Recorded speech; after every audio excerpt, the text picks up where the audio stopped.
کہ ہم اپنے عمل میں، اپنی ڈیوٹی میں ہماری ذمہ داری ادا کریں. آپ کسی کام کر رہے ہیں، کوئی بھی کام کر رہے ہیں، گھر میں یا فیکٹری میں، کمپنی میں، گورنمنٹ کا کام، آپ کا فرض بنتا ہے کہ آپ صحیح طریقے سے، بہتر طریقے سے وہ کام کریں. بہتر طریقے سے. بعض لوگ کیا ہے، ارے تمہارا کام ختم ہوگا تو بیٹھ جاؤ، جب بولو کہ میرا کام ختم ہوگا دوسرا کام دیں گے، اس کے بعد اور ایک کام دیں گے. نہیں، یہ امانت کے خلاف ہے، امانت کے خلاف ہے.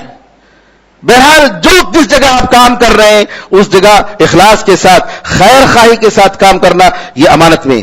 پانچویں چیز خرید و فروخت میں امانت. چھٹی چیز ذمہ داریاں، یہ امانت ہے میرے بھائیوں.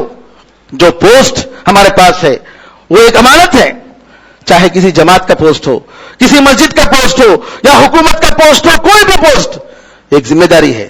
آپ اسکول میں ہیں، مدرسے میں، کسی بھی جگہ اگر کسی پوسٹ میں ہے تو وہ امانت، اس کے خلاف، اس کی مصلحت کے خلاف استعمال کرنا خیانت ہوگی، یہ جائز نہیں ہے. ساتویں چیز امانت، جی راز کی باتیں ہیں، ان کی حفاظت کرنا یہ بھی امانت ہے. کسی کے راز اٹھا کر بتا دیے دوسروں کو، یہ خیانت ہوگی. آٹھویں چیز بات چیت میں امانت. نبی کریم صلی اللہ علیہ وسلم نے فرمایا اگر کوئی آدمی کسی سے بات کرتا ہے، بات کرنے کے بعد پلٹ کر دیکھتا ہے، کون تم یہی کا دیکھتا ہے، مطلب یہ کہ وہ سیکریٹ طور پر بتا رہا ہے، تو یہ امانت ہے. آپ اس میں خیانت نہیں کر سکتے، آپ اس میں جو ہے دوسروں کو بتا نہیں سکتے. اللہ تعالیٰ سے دعا ہے کہ اللہ تعالیٰ ہم سب کو حسن عمل کی توفیق عطا فرمائے، جو امانتیں ہیں ان کو صحیح طریقے سے ادا کرنے کی توفیق عطا فرمائے. اللہ تعالیٰ سارے مسلمانوں پر رحم فرمائے، معصوموں کی حفاظت فرمائے، اور جہاں جہاں دشمنان اسلام ظالم مسلمانوں پر ظلم کر رہے ہیں اللہ تعالیٰ ان لوگوں کو برباد کر دے. اللہ تعالیٰ ان کی پلاننگ میں ہونے کو بربادی کا ذریعہ اور سبب بنا دے. آمین ارحم الراحمین. بارک اللہ لنا ولکم فی القرآن العظیم ونفعنا وإياکم بالآیات والذکر الحکیم. انہ تعالی جواد کریم ملک بر رؤوف رحیم رب حلیم.